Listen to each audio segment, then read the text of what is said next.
Então sejam bem-vindos ao Portugal à Prova. Este é um evento de uma colaboração entre o Jornal Público e a revista Grandes Escolhas.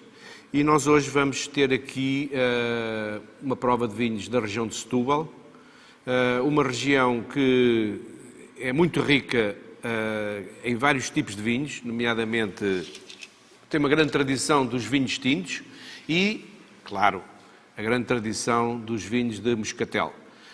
Portanto, é uma zona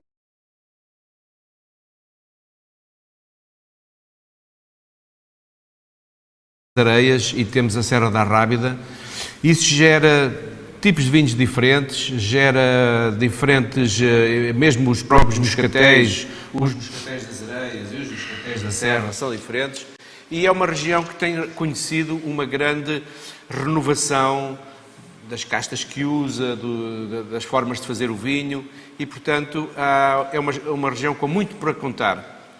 E nós temos hoje aqui connosco o Henrique Soares, que é o Presidente da Comissão Vitivinícola de Setúbal, a quem eu pedia para nos traçar muito rapidamente o quadro da região e qual é a situação atual da região no conjunto do país vinícola.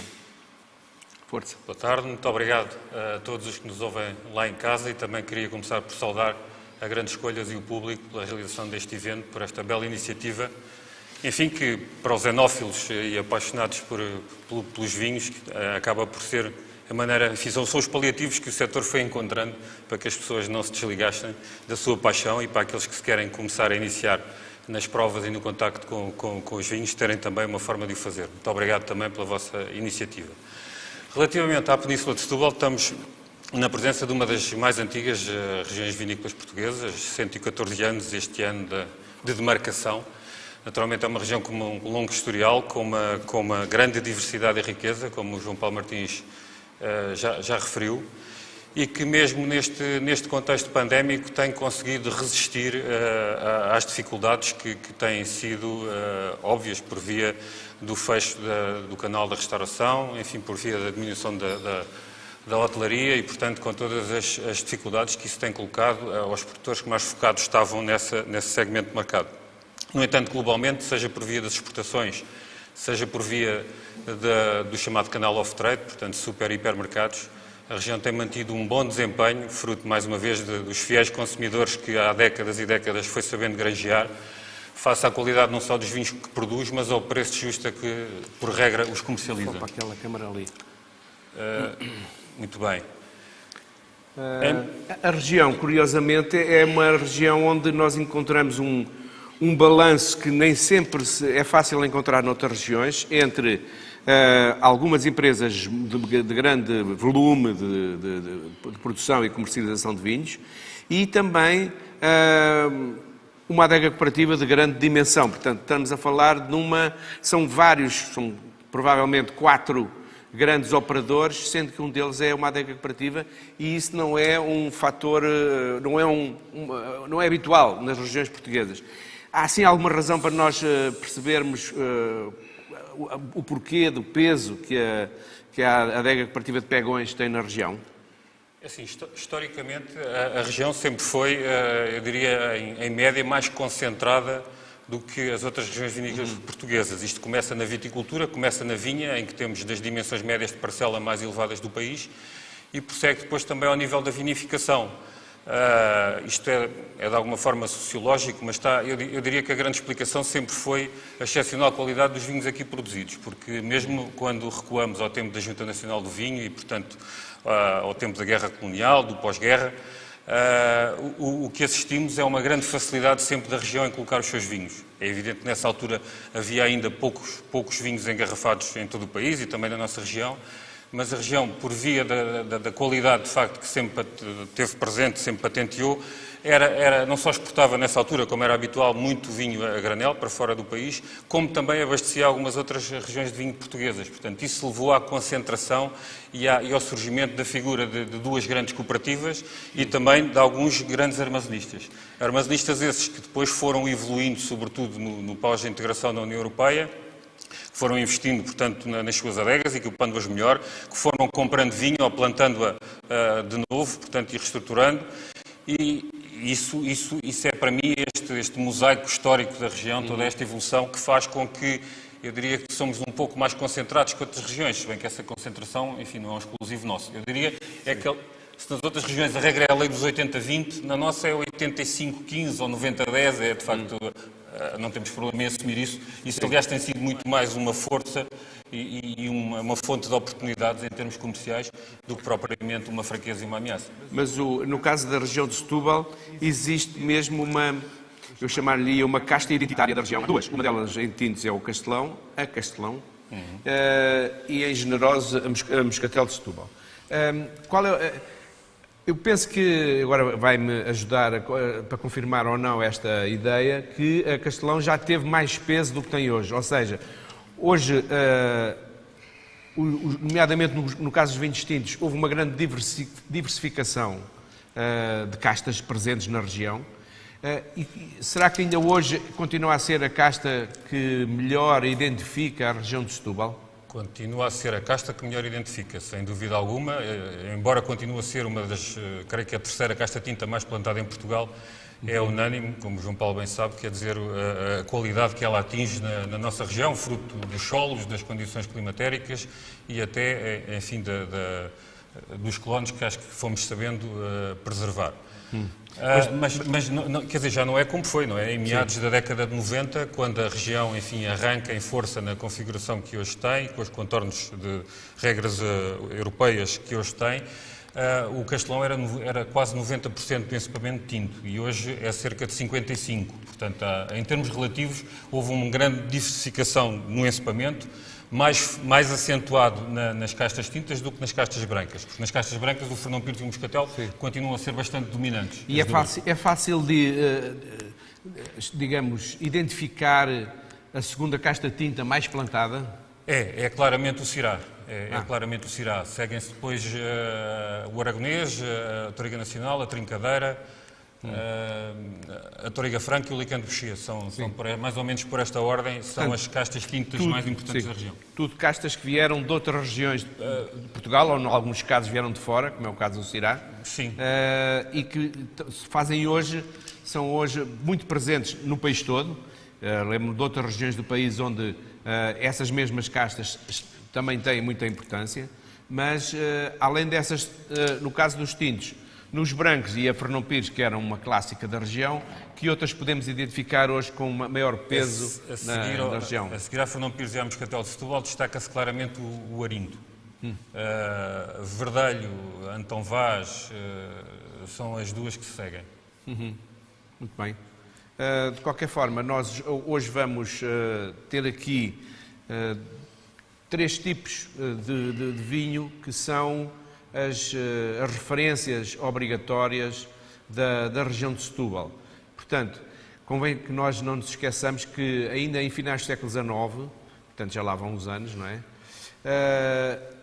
No Poceirão, na zona dos terrenos de areia, chegou a existir a maior vinha contínua do mundo à época. Portanto, estávamos a falar de cerca de quase 2.000 hectares de vinha contínua. Hoje é muito difícil imaginar adegas que possam vinificar 2.000 hectares de vinha com esta... E na altura ainda era muito mais complicado, porque era feito em lagar, com juntas de bois a carregar as uvas, enfim. Foi uma odisseia enorme essa história da região do Poceirão, onde ainda hoje são os terrenos de areia que mais identificam aquelas zonas. Portanto, nós vamos ter aqui três vinhos, vamos ter um Castelão, que é de facto a casta que dá mais o carimbo da originalidade à zona de Setúbal. Vamos ter depois um tinto que eu chamar-lhe-ia um tinto da nova era de Setúbal, que é um lote destas castas que estivemos aqui a falar. Portanto, tem Syrah, tem Toriga Nacional, tem o Licante Boucher, por exemplo. Portanto, um tinto de lote que corresponde a essa nova tendência. E depois falaremos também do Moscatel de Setúbal. Mas já agora, a propósito do Moscatel, como é que tem sido o crescimento, ou qual é a situação de hoje do Moscatel de Setúbal? O Moscatel de Setúbal, dentro da categoria dos vinhos licorosos, é um caso bastante raro, uma vez que temos vindo sempre a crescer vendas e a crescer produção e a crescer volume de vinhos estagiados. A área de vinha também tem crescido? A área de vinha tem crescido, mas mais do que o crescimento da área de vinha é a repartição que os produtores da região fazem entre a casta Moscatel de Setúbal acaba por ter como destino os vinhos brancos secos e também o vinho licoroso, não é? E tem nos últimos 20 anos, claramente, tem havido uma repartição maior a favor do investimento na produção de vinho licoroso, que sensivelmente significa um duplicar da produção de vinho licoroso entre 2000 e 2020. Portanto, passamos números redondos de 1 milhão de litros em 2000 para 2 milhões de litros de vinho licoroso em 2020. Acha que a tendência vai ser ainda que esse crescimento se vai acentuar ou, digamos, entramos já numa zona de planalto de alguma estabilidade? A sensação que tenho é que entramos numa zona de planalto e de alguma estabilidade, até porque hoje, por acaso, não temos aqui nenhum vinho branco na prova, mas a região tem um longo historial de produção de vinhos brancos de qualidade e, inclusivamente, tem algumas das suas principais marcas de vinho branco têm décadas no mercado e são vinhos que os portugueses reconhecem como sendo referências de qualidade consistente ao longo do tempo. Houve também, no campo específico ainda da família Moscatel, um renascimento do Moscatel Roxo, que era uma casta que chegou quase a ser dada como extinta e que hoje, embora a área de vinha, que nos irá dizer, mas é muito limitada ainda, mas já ultrapassou aquela barreira do no return point, não é? Portanto, já não está em extinção e tem, penso eu, até pelos vinhos que eu tenho visto e tenho provado, é uma casta que está a interessar cada vez mais produtores da região. Estou correto? Está corretíssimo. Passámos também, tendo como data de referência os meados dos anos 90, passámos de 4 hectares para 45. Isso, de facto, faz toda uma diferença que permite, inclusivamente, o destino principal da casta é, naturalmente, a elaboração de vinhos licorosos, Moscatel Roxo de Setúbal, mas faz com que a casta também tenha vindo a ser utilizada, ainda que pontualmente, em experiências interessantes. De rosés, de espumantes. Espumantes, sim. Exatamente. Portanto, estamos bem em termos de Moscatel, estamos bem em termos de Castelão e agora está a altura, se calhar, de nós irmos fazer uma prova, a ver como é que isto vai decorrer. É a melhor maneira de falar sobre vinho é com ele à nossa frente. Obrigado, João Paulo. Nada. Portanto, vamos começar pelo Tinto Val de Torres. Vamos ter aqui connosco o enólogo produtora. Adega de Palmela. Sim. Portanto, este tinto, vamos pedir aqui que nos dê uma explicação sobre este tinto, as suas origens e como é que ele é feito. Sim, senhor. Bom, antes de mais, boa tarde a todos os que nos estão a ouvir e a ver. Sou Luís Silva, o enólogo e gerente da Adega Cooperativa de Palmela, e hoje trago aqui o Val de Torres, uma das nossas mais recentes revelações, lançado há pouco tempo. De qualquer das formas, antes de começar a prova do vinho, gostava de contar um pouco a história e a origem deste vinho. Este vinho nasceu da ideia de juntarmos aquilo que nós temos de melhor. Portanto, os nossos associados, apesar da nossa adega ter apenas 65 anos, digo isto porque grande parte dos nossos associados representam a terceira ou quarta ou até mesmo a quinta geração de viticultores e, portanto, tem aqui uma longa tradição da viticultura, como se diz em francês, um grande savoir-faire.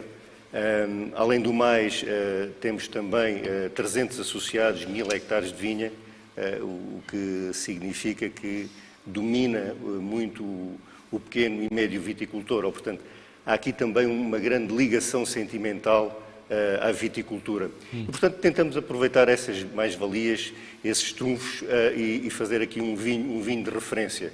Decidimos então juntar alguns desses viticultores com algumas das suas vinhas mais velhas e fazer este vinho, no sentido de ser também uma referência dos vinhos da Adega de Palmela, da casta Castelão, porque é a casta que lhe deu origem, para ser um vinhas velhas e, como se falou aqui há pouco, tinha que ser um Castelão, porque era aquilo que havia na altura, e esperamos também que seja uma referência da região.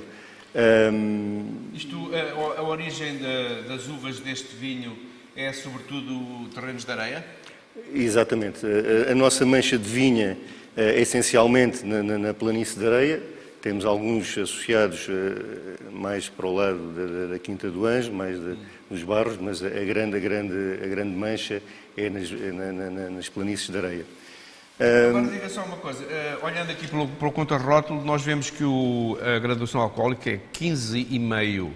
Isto é inevitável, esta grandeza, este grau tão elevado, ou foi por acaso, ou foi por causa do ano? O que é que aconteceu exatamente para o vinho ser tão graduado? Eu digo isto porque atualmente há uma certa tendência até internacional para que os vinhos baixem um bocadinho a graduação. Digamos que graduações deste valor foram muito comuns, internacionalmente falando, mesmo em vinhos americanos, nos anos 90, mas penso que a tendência atualmente é no sentido inverso. Explique-nos lá um pouco melhor o que é que aconteceu aqui. É de facto intencional, porque nós queremos um vinho com perfil maduro, um vinho com umas notas mais de compota e, portanto, temos que ter fruta madura. Nós não podemos ter aromas de fruta madura com vinhos, entre aspas, verdes. Portanto, eu gostava muito de conseguir atingir esse equilíbrio na vinha.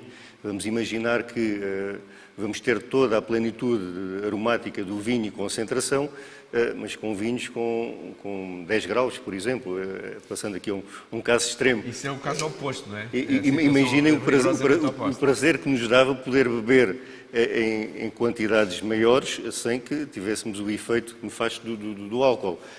Mas pronto, de facto aqui não, foi mesmo intencional. Queremos que seja um vinho bem concentrado, é um vinho, aliás, passando agora aqui à prova e depois vou falando sobre o vinho, é um vinho para um castelão, tem uma cor bastante intensa, também o ano assim o permitiu, 2017, é um ano de muita qualidade na nossa região. Por acaso foi no país todo. Sim, mas em particular, curiosamente, os anos ímpares na nossa região têm sido anos de grande qualidade. É uma coincidência, mas é um facto também. Aromaticamente é um vinho de boa intensidade. O vinho é feito em inox, é feito em lagar, como é que é? O vinho foi fermentado em inox, com temperaturas controladas, com bastante extração, com muitas remontagens.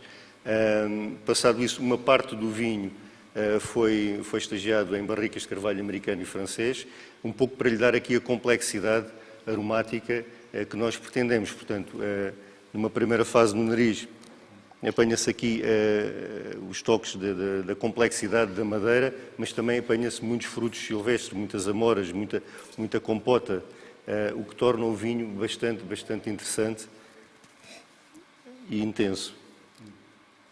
Depois, na boca, quando provamos, vamos sentir toda esta intensidade de concentração e estrutura, mas em simultâneo uma grande suavidade, o que faz deste vinho um vinho bastante consensual. Das várias provas que já tive a oportunidade de fazer, não tantas como as gostava, porque infelizmente estamos nesta situação dramática, mas das várias provas que temos feito tem sido o vinho mais consensual.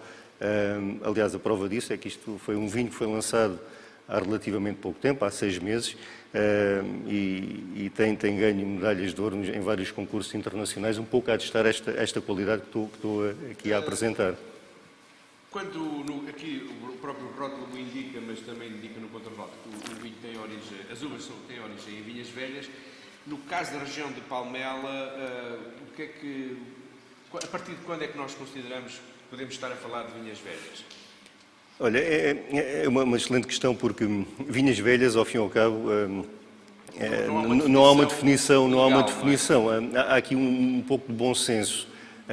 Há pouco falou-se aqui na evolução da viticultura, e é um pouco isso, essa evolução deu-se em 2000, 2005, realmente a viticultura mudou bastante. Antes disso, portanto, anos 90, finais de 80, portanto, são vinhas dessa altura e algumas até mais velhas, mas pronto, foi esse o critério que tivemos para selecionar os produtores e as parcelas de vinha. Se nós fôssemos agora numa excursão para a região de Setúbal à procura das vinhas mais velhas, seria expectável que nós encontrássemos cepas com que idade? não especificamente da adega cooperativa de Palmela ou dos seus associados, mas na região como um todo? Eu diria 40, 50 anos conseguimos encontrar. Sim. Mais do que isso, já é mais difícil. Em exploração. Sim, em exploração. sim. Os terrenos arenosos são mais difíceis de conservar a cepa para além disso, ou o que é que se passa?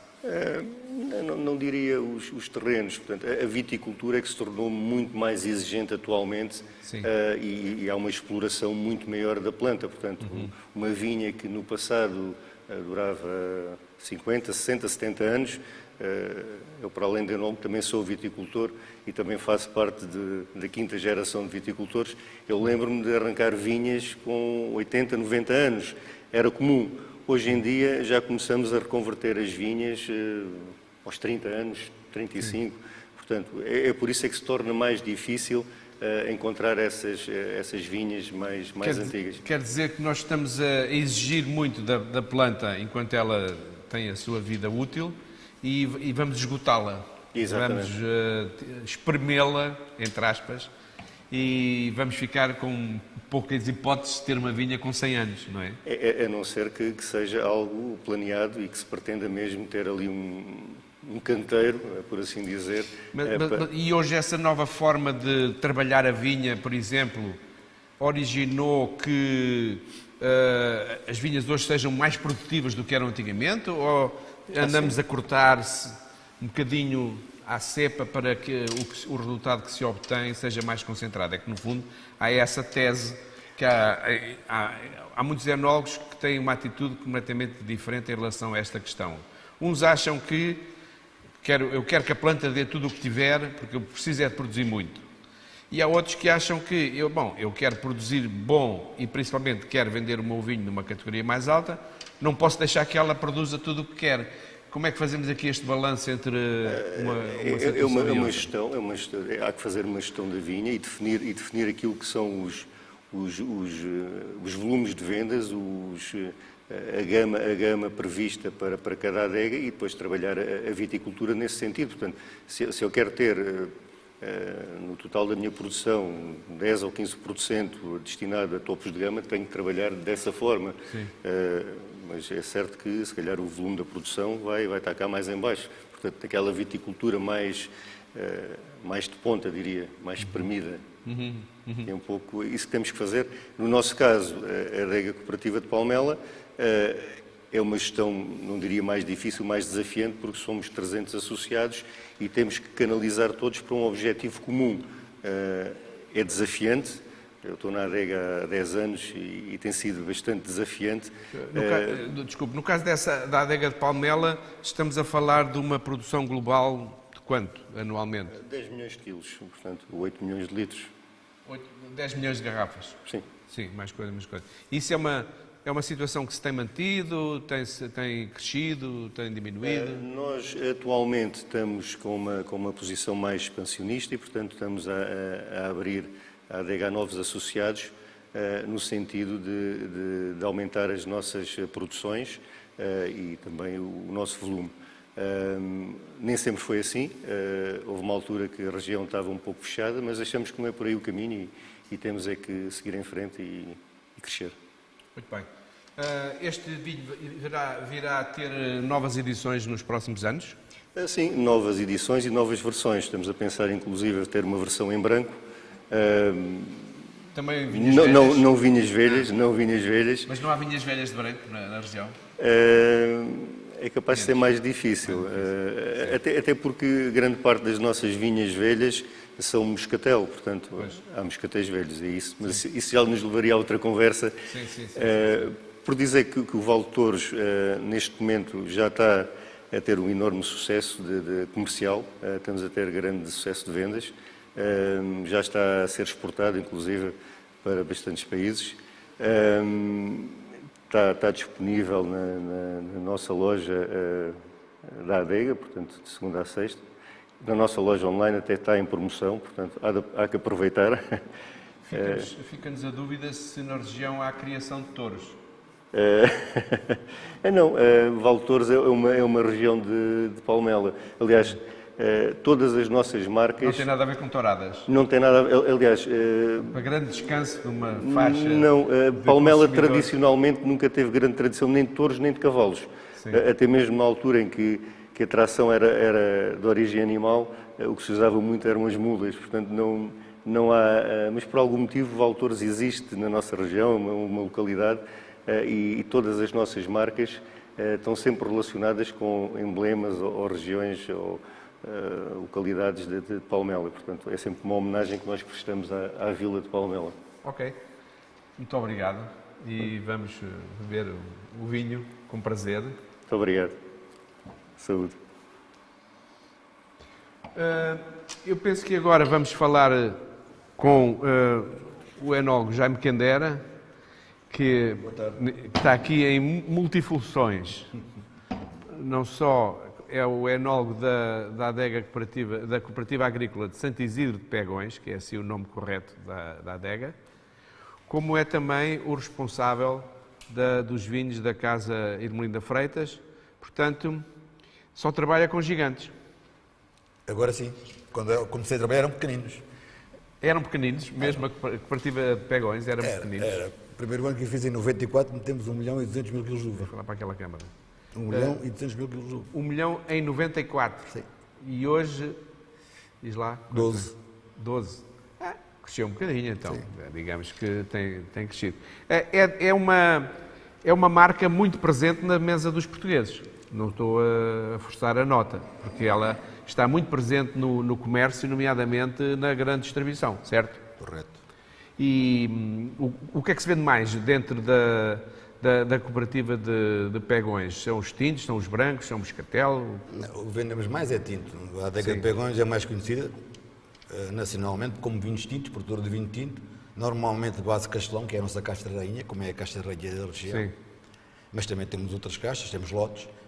Brancos também somos fortes, temos marcas fortes, como é o Adega de Pegões Colheita Selecionada, que é um vinho branco muito conhecido, um vinho com madeira, com muita concentração. Eu lembro-me perfeitamente desse colheita selecionada de Pegões, que era um lote onde incluía sempre um bocadinho de Chardonnay. E continua a ser. Portanto, esse blend entre castas portuguesas e castas francesas já tem alguma tradição na região, porque já vem desde os tempos da JP Vinhos, onde se fazia o lote entre Fernão Pires e Chardonnay. É, corretamente. E esse casamento funciona bem? Olha, funciona. Mas repara uma coisa, nós lá em Pegões, portanto, a região era uma região, como você falou e bem, uma região de 2 castas ou 3 castas. Há 30 anos havia Castelão, Fernão Pires e Moscatel. Pronto.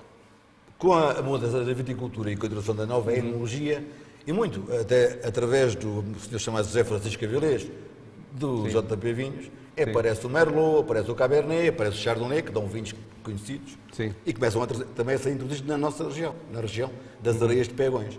E muito pronto, por viticultores modernos e capazes que fizeram projetos grandes. Para uma coisa, Pegões, como disse, é uma adega grande, neste momento é a adega número 1 no país em termos de vendas, em cooperativas, portanto é uma adega grande, e tem 90 sócios. Só tem 90 sócios. São todos ricos, então. Não, mas é pessoas com dimensão, são agricultores profissionais. E esta é a grande diferença. E os agricultores profissionais fazem tudo bem feito, produzem com qualidade, com quantidade e com organização e com caixas que eu indico. Isto é muito importante porque nós temos produtos que dão para vender conforme nós os definimos. Ou seja, é este o grande segredo. Sim, sim. E agora vamos ver o outro lado da questão. Nós sabemos que a região, como já se falou há pouco, assistiu à entrada de muitas castas que vieram de outras regiões do país ou mesmo de fora do país e que hoje fazem parte do património vitícola da região de Setúbal. Quais são aquelas que encontraram nesta região um melhor acolhimento climático e de solo e quais aquelas que aparentemente poderiam ser boas apostas, mas que se revelaram fracassos? Caso exista, não é? Moça, a casta que mais... Eu, como enólogo, falo e falo do sucesso comercial dos vinhos, porque é isso que define... Sim, é disso que se trata. É isso que se trata, não é? Exato. A casta que melhor se adaptou na região, que está-se mesmo a ver, é o Syrah. Aliás, é a segunda casta mais plantada da tinta, por alguma razão, e é o vinho que se vende muito bem, é um vinho que sai sempre perfeito, é o vinho, se calhar, mais constante. Todos os anos há caixas que têm muitas variações, o Syrah não a tem menos variação. É uma caixa não é, que se adaptou perfeitamente às areias de Pegões e da região de Setúbal. O Cabernet vai dando, o Merlot tem vinhos engraçados, uma caixa que eu digo que não gosto como enólogo e que faço vários vinhos, mas que não se adaptou bem lá, é a Touriga Franca. Dá vinhos que não têm a maduração que se pretende para vinhos que eu gosto. Mas, mas curiosamente é uma casta, a Touriga Franca, que agora se voltou a chamar Touriga Francesa, é uma casta que gosta de calor. Curiosamente, sim. Então, e como é que numa região de calor a coisa não funciona? Não sei, mas o que eu sei dizer é os vinhos que lá saem. Exato. E tenho-os feito em várias adegas e vários anos, saem vinhos densos, concentrados, mas normalmente sempre um pouco desequilibrados, com uma acidez muito marcante, apesar de terem boa densidade, e nunca são muito maduros. Outra coisa, ela tem um ciclo longo, a casta Touriga Francesa é a última a amadurecer. E nós, apesar de termos calor, estamos perto do mar, não se esqueça, porque o grande segredo dos vinhos de Setúbal, da Península de Setúbal, são vinhos do sul, vinhos maduros, mas temos sempre alguma brisa marítima que nos refresca as vinhas no verão, impedindo extremidades, que às vezes acontecem, mas não tanto como, sei lá, no Douro Superior ou no interior do Alentejo. E essa diferença na casta Touriga Franca marca um bocadinho. E nós estamos em fins de abril, nesta altura do ano começam a surgir os ataques à vinha, de tudo quanto é doenças e bicharada, como se costuma dizer. Portanto, como é que tem sido este ano a situação na região? Normal. Normal quer dizer o quê? Não há problema nenhum. Não sei uma coisa. A viticultura, como eu vos disse, a viticultura da região de Setúbal é... Aliás, eu, por exemplo, fiz parte e estudei muita vez com a Vini Portugal, os projetos de exportação, quando foi o Porter. Eu lembro perfeitamente, há 20 anos, a região do país, como era a área por agricultor, já era Setúbal. Maior área de vinha por agricultor, por já agricultor, era sim. Setúbal. Ou seja, a Setúbal é uma zona de latifúndio. Sim. O importante, quando falamos em latifúndio e dimensão, é sempre profissionalismo. As pessoas sabem o que fazem e têm tudo organizado. Se houver algum problema, pode haver, mas é sempre mais difícil para quem vive daquilo. Porque as pessoas estão em cima dos tratamentos, tratam tudo como deve ser, têm máquinas e está tudo planeado e é tudo estudado. Hoje em dia, nós sabemos o clima há quase uma semana de antecedência. É lógico, vai sempre dizer assim, bom, mas uma casa como a Ermelinda, ou como que é enorme, tem 500 hectares de vinha, como é que ela faz isso? Tem que estar sempre a tratar, não é? Sim. Aí é mais difícil, mas um agricultor com 30 ou 40 hectares consegue tratar no momento certo. Sim. E isto é fundamental para impedir esses problemas. Ou seja, eles podem acontecer, como aconteceu em 2017 a queima, pode haver extremidades, mas são coisas que nós tentamos também impedir. Da nossa parte, se conseguirmos impedir, impedimos. Sim. Outra questão que eu acho que algumas pessoas ainda fazem confusão, que é a ideia de que hoje, atualmente, onde é possível, os produtores de média e de grande dimensão optam por fazer vindimas mecânicas, vindimar à máquina. Correto. Há muita gente para quem a questão do vindimar à máquina retira uma certa humanidade ao vinho, porque tem uma relação de proximidade e de ser a própria pessoa que andou a tratar das uvas, que vai lá buscá-las carinhosamente. Nós sabemos que quando estamos a tratar de questões de grande profissionalismo e de grande dimensão, esta parte sentimental tem que ser posta de lado, não é? Claro. Portanto, vamos deixar a parte sentimental de lado. O que interessa aqui saber é se atualmente se consegue obter exatamente o mesmo resultado com vindima mecânica do que se fosse com vindima manual. Fácil de explicar. O que dá o vinho é as uvas. Sim. Mas nada. A diferença da mecânica para a manual é o rompimento do bago acontece dentro da adega, não é? Mais nada. O resto é tudo feito igual. Agora imagine uma vindima manual que é feita Tens de falar para a câmara. no campo,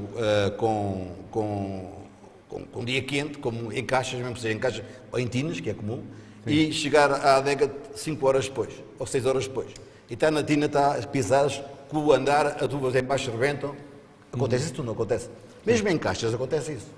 A diferença da vindima manual para a mecânica é, fundamentalmente, é que a mecânica é muito mais rápida a chegar à adega. E isto é fundamental.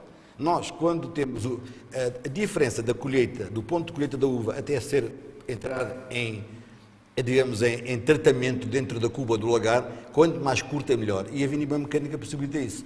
Vai-me dizer, mas calhar há um bocadinho mais oxidação, Mas isso é 0,5%, 1%, não é a grande diferença, não há diferença. E não é de nada, um grande vinho não é nada com que um não se pequeno resolva, vinho. não é? Nada, esquece. Exatamente. Nada. Portanto, hoje pode-se dizer que, assim por alto, que percentagem da região de Setúbal é que vindima mecanicamente? Digo-lhe em Pegões, em Ermelinda, 60% a 70% já é mecanicamente. E a tendência, digamos, por exemplo, em Pegões não tenho muitos, mas estávamos a falar de vinhas velhas há pouco. Na Ermelinda, por exemplo, a Ermelinda tem vinhas com 70 anos. E porquê gastei? Porque as guardou. Porque quando reconverteu, sei lá, imagina, uma vinha de 50 hectares, guardou 8 ou 9 de vinha velha. Essa é sempre à mão. Essa vindima é sempre à mão. E vai sempre ver. Agora, grande parte da vindima é toda mecânica. E hoje em dia a mecânica é muito mais rápida e muito mais eficiente. Sem dúvida. Olha, vamos provar então o vinho. Temos aqui um grande reserva tinto, Também 17. também de 2017. Basicamente temos Syrah, Touriga Nacional, Alicante Boucher e Aragonês. Queres falar um pouco sobre o vinho? Ou sobre... Eu, quando me convidaram para isto e sabia os vinhos que vinham, portanto, eu pensei em trazer um branco, mas para trazer um branco de lote, repara uma coisa, se Setúbal tem vinhos conhecidos, como você falou bem, é o Moscatel de Setúbal e os Castelões de Vinha Velha. É estes vinhos. Eu, para outro Castelão de Vinha Velha ou um Fernão Pires, pensei, bom, vou levar um vinho de lote, um vinho da nova geração, porque as regiões evoluem e todos nós evoluímos. Os vinhos de Setúbal, hoje em dia, aliás, os vinhos mais distinguidos da Ermelinda ou de Pegões, normalmente são vinhos destes de lote, ou seja, em que juntou Syrah, com Touriga, com Alicante, com Aragonês, como está aqui, com Barrica Nova, com Carvalho Francês, com Carvalho Abrigante. E estes vinhos são vinhos normalmente de grande densidade, de grande intensidade. É o que está aqui. Eu julgo que a combinação das caixas é perfeita. Isto é escolhido barrica a barrica. Nós escolhemos casta a casta. Não há aqui mistura. É colhido de casta a casta, é vinificado de casta a casta, é estagiado de barrica separado de casta a casta e depois os lotes são feitos consoante a qualidade das barricas e a qualidade da uva. Este lote do Grande Reserva, que tem estas 4 castas, para o ano, ou por 2 anos, quando houver o próximo, pode não ser as mesmas castas. Sim. Esta é a ideia. E o que é que podemos esperar, ou o que é expectável de um vinho destes em termos da vida que pode ter em cabo?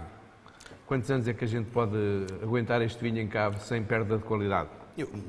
Os vinhos da região, na minha opinião, 10 anos é o período em que eles mantêm a qualidade, estes vinhos, mas não mais de 10. Eu não sou fã, nem nunca fui fã de grandes vinhos, de vinhos muito velhos, e acho que eles perdem qualidades. Sim, as pessoas também, não é? Claro, é normal, é oxidação. Agora, outra coisa, como o Jaime Candera também faz vinhos noutras regiões sem ser Setúbal. Como é que vê o comportamento destas castas com que trabalha em Setúbal, que são sobretudo terrenos de areia, com as mesmas castas noutras regiões onde não existem esses terrenos de areia? Há uma adaptação boa destes novos encipamentos aos terrenos de areia? E olha, por exemplo, o Syrah é uma casta que se dá bem aqui, mas também se dá muito bem no Tejo. Aqui da Lapa que eu faço. No Tejo, não é? Muito bem. No Tejo e no Alentejo. No Alentejo claro. também. Exatamente. É uma caixa que se dá bem em todo lado, reparou bem. Pois. Aquelas caixas que são caixas melhoradoras, como é o Syrah, julgo que melhoram em todo o mundo. Qual é a caixa número da Austrália? Syrah. Sim. Portanto, não é uma coisa nova, não é? Sim. O Syrah precisa de sol. E o Syrah, calhar, na zona de onde nos faziam, apesar de haver grandes vinhos na zona como é que se chama, do Syrah ali no sul, onde eles fazem muito Syrah do Chateauneuf do Papo. Sim. É uma caixa que aqui deu-se melhor, como o Alicante. Repara, o Alicante é uma caixa também francesa e que veio para cá há 100 anos e dá-se muito melhor aqui. Isto teve o Claro, claro. Não, isso acontece, mas de qualquer forma, por exemplo, se estivéssemos a falar de brancos, qual é a casta equivalente no sentido da casta que tem melhor consistência de qualidade, todos os anos produz bem, é sempre um fator positivo? É o Arinto? O Arinto é uma casta melhoradora na nossa região, principalmente pela acidez. Sim. A nossa casta principal da região é o Fernão Pires. O Fernão Pires é a casta branca, mas plantada em Portugal. Sim. E é uma caixa com uma capacidade produtiva grande, mas normalmente de baixa acidez. E nossas areias, normalmente, se deixarmos, nós apanhamos em agosto já para manter alguma frescura, mas se deixarmos ficar um bocadinho mais, ela baixa a acidez muito. E a frescura do Arinto ajuda muito. O Arinto é uma casta melhoradora, talvez seja mesmo a casta portuguesa, na minha opinião, com exceção do Alvarinho, em certas regiões, a casta rainha em termos de vinhos de qualidade. Vinhos de guarda, vinhos com mais exigência. Mas também temos outras caixas que se dão bem ali, o Antão Vaz dá bons vinhos, temos também o Verdelho a aparecer na região com algumas coisas engraçadas. Esse verdelho, no consumidor muitas vezes há essa dúvida, quando se fala de verdelho nunca se sabe bem se estamos a falar de verdelho, se estamos a falar de Gouveio, há aí uma certa confusão no consumidor. Como é que é aqui na região? Ou seja, essa confusão é uma confusão feita por quem a fez, porque o Verdelho é uma coisa e o Gouveio é outra. E ainda houve uma altura que chamava mesmo. Eu tenho as duas caixas em Pegões. Tem pessoas que plantaram Gouveio e pessoas ao Verdelho compraram, e outros que plantaram Verdelho ou Verdejo, e vão ver as cepas e as uvas completamente diferentes. Não tem nada a ver. Portanto, há aqui um erro, é um equívoco. É um equívoco. É um equívoco. Tem que corrigir isso. Este verdelho que existe aqui em Setúbal é o mesmo verdelho da Ilha da Madeira? Não, também não. Então esse verdelho é o quê? O Verdejo espanhol. É o que são o Verdelho agora, hoje em dia. Agora, que chamem, como a gente antigamente também chamava tantos nomes ao castelão, acontece. O aragonês, como é que se chama em Espanha? Tem Pernilho, como é que se chama? Tem Tinta del País também. Chama-se o Norte Interroriz. E é estas confusões das caixas que ditam só o nome, não é? Havendo alguma tradição, quer em quase todo o país, nomeadamente nas adegas cooperativas, de se fazerem vinhos licorosos, um pouco satisfazendo o gosto dos próprios sócios de terem o seu generoso, não é bem a mesma coisa, mas pronto. Em Pegões fez-se alguns ensaios, por exemplo, Castelão, como vinho licoroso? Fiz eu. Eu já tenho, apesar de ser jovem, tenho 26 anos a fazer vinho. Em 98 fiz um licoroso tinto. 26 vindimas. 26 vindimas já. Eu comecei em 94, estamos em 2021. Isto passa bastante. 27 já, né? Repara bem. E lembro-me de fazer, então o João Ramos era o consultor de Pegões. Sim. Fizemos um licoroso tinto à moda do vinho do Porto. Sim. Sai engraçado. Ouça uma coisa, os vinhos licorosos são vinhos fortificados, a uva e a qualidade da aguardente é a base de tudo. Sim. Nós somos vocacionados claramente na Caixa Moscatel, é aí que nós trabalhamos bem e é isso que a região sabe fazer, como sabe perfeitamente. Sim. Está bem. Mais alguma coisa sobre este vinho? Não, vale a pena salientar? É uma colheita de 2017 que falámos, é uma grande colheita. Nós já temos 3 grandes reservas, foi 2013, 16 e 17. É o nosso vinho mais icónico em Pegões, é o vinho que nós mais, que digamos, mais prestígio nos dá. É um vinho super premium. Quando vão ser as próximas edições deste? Nós fazemos, não vai ser, 18 não é, 19 talvez, vamos ver. Isto depende da qualidade, como digo, isto depende da qualidade da uva que nós temos lá e do ano que é. Eu todos os anos, quando tiro vinho das barricas, faço sempre a tentativa, das melhores barricas, fazer este vinho. Como digo, nós tentamos, como nós temos, como digo, Pegões vende, para terem uma noção, 17 milhões de garrafas. É muita garrafa de vinho. Nós fazemos destas 10 mil, 12 mil. Portanto, o que nós tiramos é de tirar 17 milhões, de 7 ou 8 mil garrafas. Veja a qualidade que tem que ter. É uma seleção muito fina. Está bem. Então isso quer dizer que a hipotética edição 2019, neste momento, está nas barricas? Sim, está a sair agora. Estamos agora a mexer nisso. Portanto, agora, ao sair das barricas, faz-te o lote e já se fica com uma ideia se vai haver 19 ou não. Não, eu primeiro de tudo, eu já estou a provar os vinhos, estamos agora a pegar nas barricas. Já estou a ver, vou ver casta por casta, barriga por... Por exemplo, imagina, eu tenho Syrah em barrigas de carvalho americano e em barrigas de carvalho misto, ou francês. Sim. Vou ver como é que está o Syrah, como é que está... Principalmente, isto não começa aqui nas barricas, isto começa antes. Sim. Eu já sei os vinhos que lá estão, já sei a qualidade que eles têm. E essa qualidade, eu sei perfeitamente, por exemplo, que o Syrah é uma caixa que entra sempre, porque normalmente é sempre das melhores caixas que eu tenho em Pegões, não é? E como sei também que o Alicante é uma que compensa-me bem sempre. Mas, por exemplo, há caixas que, por exemplo, o Cabernet, tem anos em que sai um Cabernet daqueles como eu gosto, madurão cheio, como às vezes sai um pouco de pimento verde e mais Cabernet tipo do Norte. Sim. Tenho que ver os vinhos e escolher. Nós também agora temos Merlot, também começamos a ter Pinot.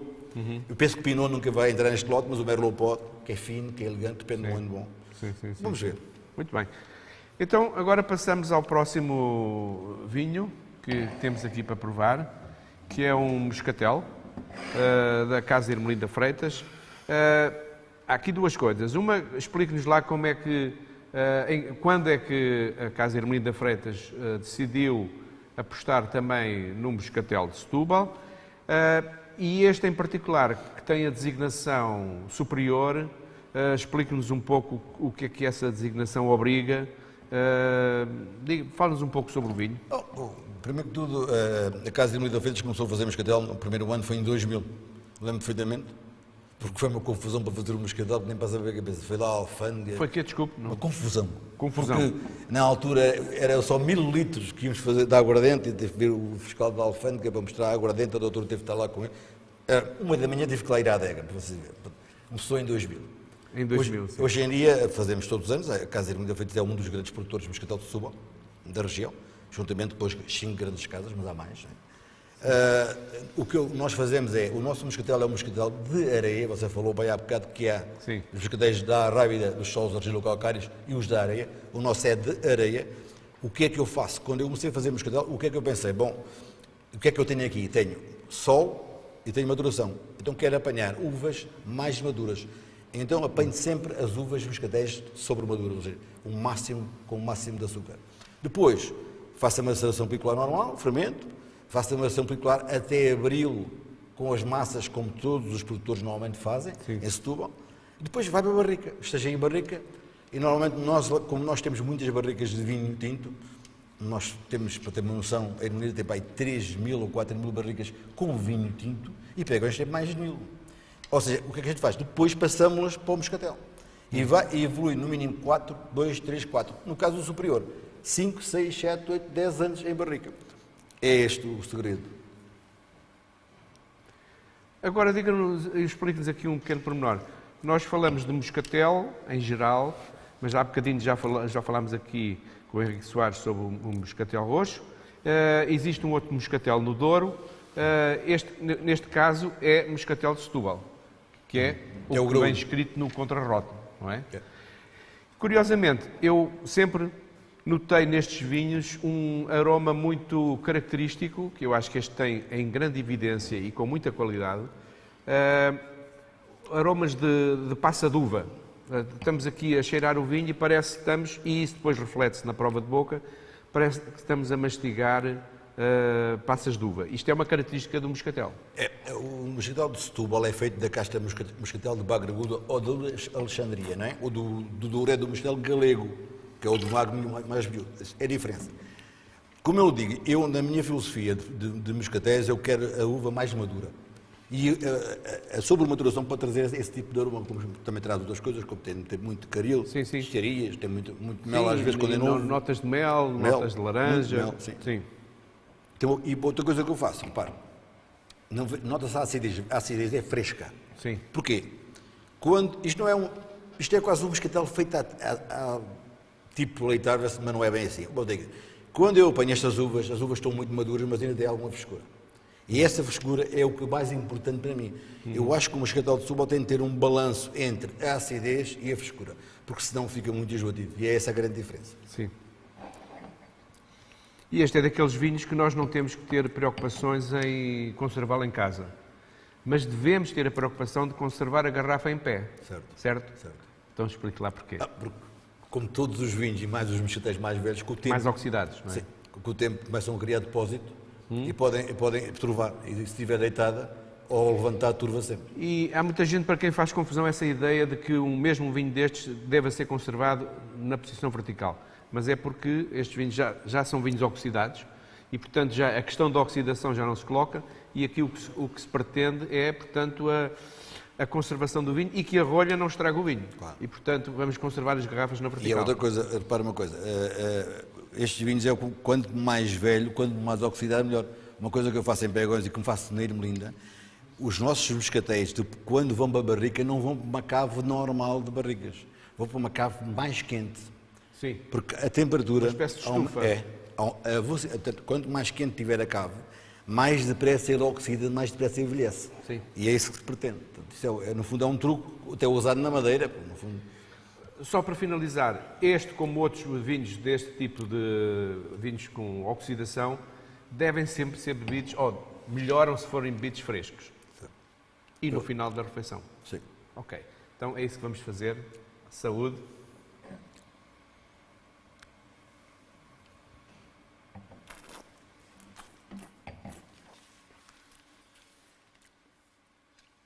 Está fresco? Não, para mim era... já aquece.